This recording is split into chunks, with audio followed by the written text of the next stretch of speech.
This is one of my favorite times of the produce season. There's lots and lots of sweet fruit available. Much of it is citrus. And Dan Avakian is here today to give us a scoop. And you're our produce man who brings wonderful, wonderful things to us all the time. And what a variety. Oh, Rosie, I tell you, every time I'm on here, I tell you it's the best time of the year. Exactly. Where did you get all this fruit and the spuds from? Well, the citrus, I'd like to thank VeggieWorks Produce for supplying the citrus today.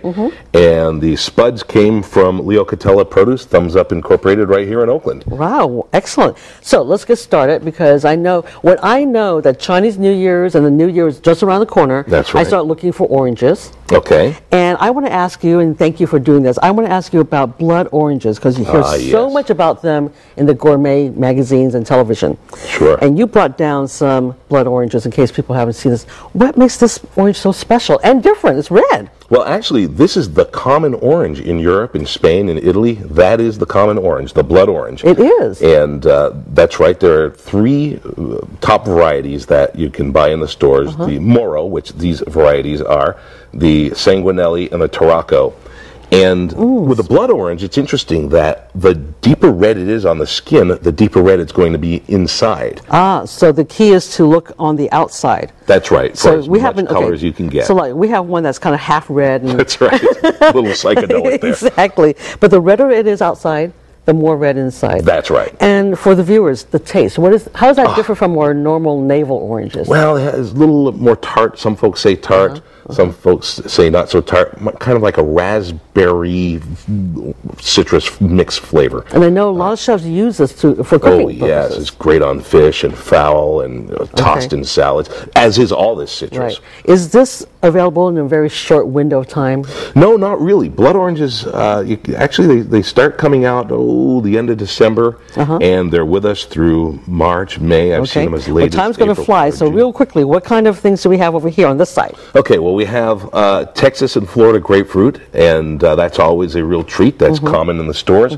We have... And look at the different colors. We have one that's red or pink. Well, this is this is actually a Caracara red navel orange. Oh, that is a delicious piece of fruit. And this is? That's a cocktail grapefruit, also known as Pamplemousse Jaune. But cocktail grapefruit sounds a lot better. Oh, yeah, that's fancy. Okay, I'm going to jump on this side. Sure. And we're going to start down the end because, again, for me, Chinese New Year's means tangerines. That's right. And these huge grapefruits. And look at that one on the end. Look how thick the rind is. This is called a pomelo, and this is a pink pomelo, a Chandler pomelo, with the stem and the leaf. And they're round, because I know that they come in different shapes. Sure. If you will. Well, you have like the real big ones that's called the Big Wong. That's the pear-shaped one. Those are huge, but there's not much fruit inside. And as you can see, that this here is also really thick in the skin, but the skin can be pickled.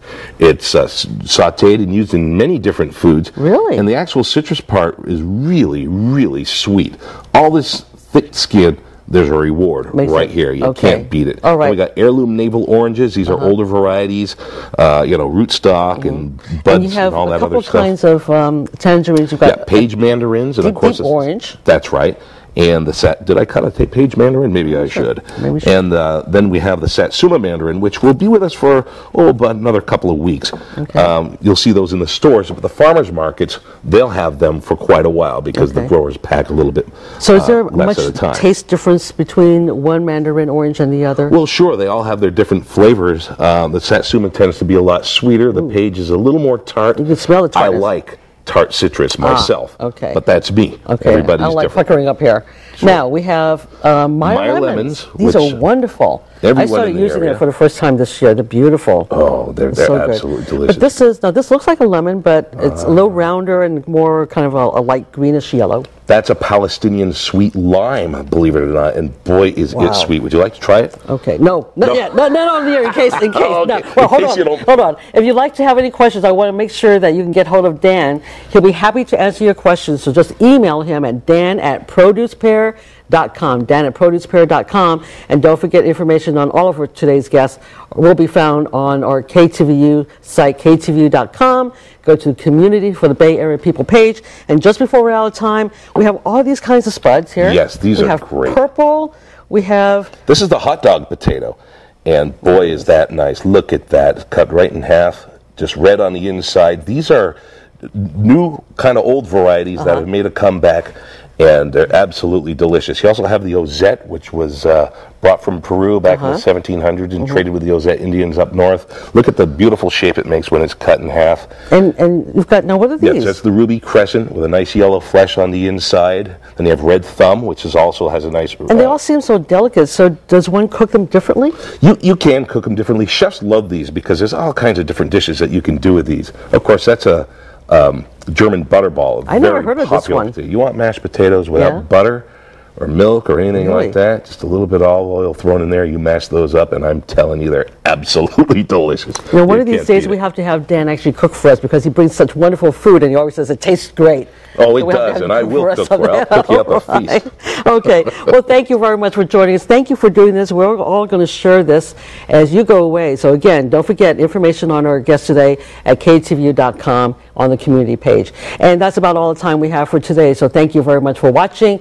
We'll be back with another edition of Bay Area People. So until then, I'll see you next week. Have a wonderful weekend. I'm Rosy Chu. See you soon. Bye-bye.